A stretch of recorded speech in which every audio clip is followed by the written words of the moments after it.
নমস্কার। গত রবিবারে ভিডিওটা প্রকাশ করতে না পারার জন্য আমি বিশেষভাবে দুঃখিত। টেকনিক্যাল কারণের জন্য আমি রবিবার ভিডিওটা প্রকাশ করতে পারিনি।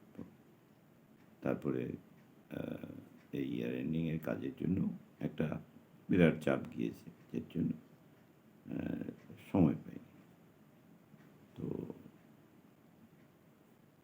তবে এই মানুষের প্রয়োজন অনুযায়ী বিমা বিক্রি করার যে সিদ্ধান্ত আজকে থেকে নতুন বছরের দিকে তাকিয়ে আমি ডিসিশনটা চেঞ্জ করলাম যে যেরকম বিমা দিতে পারে তার ক্যাপাসিটি অনুযায়ী তার বিমাটা দিয়ে দেওয়া ভালো। তাহলে কী হবে, রিলেশনটা গ্রো করবে। এই গতকালকে যে একটা বিমা তার মিসেসের জন্য 5 লাখ টাকা প্রপোজ করেছিলাম, 5 লাখ টাকাটা সে দিতে পারবে না। সে দুটো ভাগ করে বলল, মিসেস আমার ঠিক আছে, হয়ে গেল। তার ইয়ারলি প্রিমিয়াম আসে 12,000 টাকা করে। তো ঠিক আছে, কোনো ব্যাপার না, ফ্যামিলিতেই থাকছে, হাজব্যান্ড ওয়াইফ দুজনেই প্রোটেক্টেড, ঠিক চলো। এরপরে ইন ফিউচার যদি তাদের ইনকাম ভালো হয় তখন তাদেরকে প্রপোজ করতে পারে যে আজকে বড় বড় বিমার যেটা আমার টার্গেট ছিল সেটা তো হলো না বলে তো বসে থাকলে হবে না। আমাকে প্রচুর আছে, প্রসপেক্টিং আছে, স্কোপ আছে, আমাকে তাদের কাছে যেতে হবে, গিয়ে আমার বিমাটা তুলে নিতে হবে।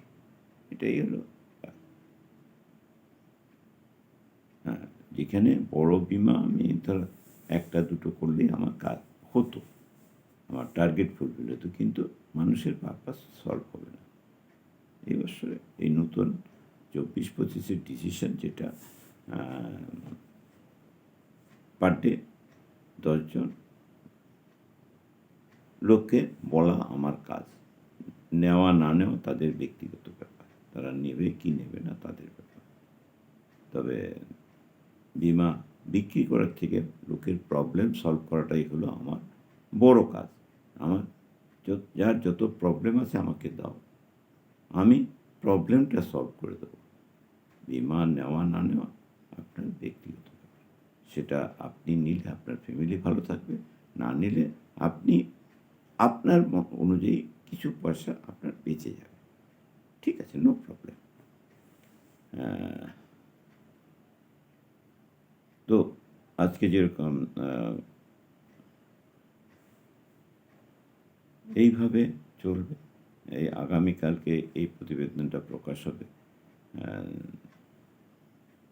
আর পরের রোববারে আবার যেরকম হচ্ছে যথারীতি এইবার আর ভুল হবে না, এটা রেগুলার ভিত্তিক করতেই হবে এই কাজটা।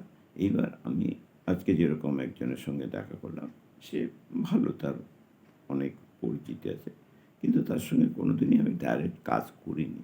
আজকে মনে হলো যে লোকটার সঙ্গে কথা বলে রেগুলারই আমাকে ডাকছিল। তো আজকে গেলাম ওনার অফিসে, বসে গল্প করলাম। উনি ভালো বলো, আমি তো উনি পড়াশোনা নিয়ে ব্যস্ত থাকে সবসময়, প্রফেশনাল অ্যাটিটিউডে থাকে, কিছু না কিছু কাজ জুটিয়ে রাখে। কলকাতার ওপরেই বাড়ি, সে ভালো। কথা বললাম, ঠিকই আছে, উনি ওনার মতো করে বলল, আমি শুনলাম। তবে ওনার যে রেফারেন্স, যদি সত্যি যে রেফারেন্সগুলি ভালো ভালো ইনস্টিটিউটের সঙ্গে আছে, এই ইনস্টিটিউটের লোকেদের সঙ্গে একটা রেফারেন্স হলে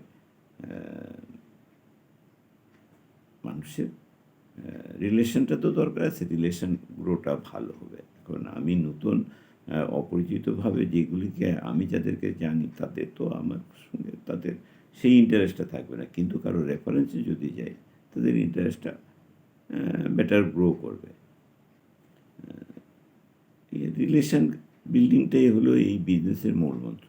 এবার ডিজিটাল মার্কেটিং কি, ইন্স্যুরেন্স মার্কেটিং কি, শেয়ার মার্কেটিং কি, রিলেশন বিল্ডিং কি, ফিজিক্যাল ফিটনেস কি, বুক রিডিং, বুক রাইটিং, কি করবে সেটা লোকের উপর পড়লেই, প্রতিটা লোকের কাছে গিয়ে বলার পরে বোঝা যাবে সে কি চাইছে না চাইছে। আর তারপরে সন্দীপ স্যার এটা ভালো যেটা সুন্দর একটা দিয়েছে যে মিসেস বা বাচ্চাকে একটি বা দুটো বাচ্চা থাকলে তাদেরকে এই আমাদের ডিজিটাল মার্কেটিংটা ফ্রি অফ কস্ট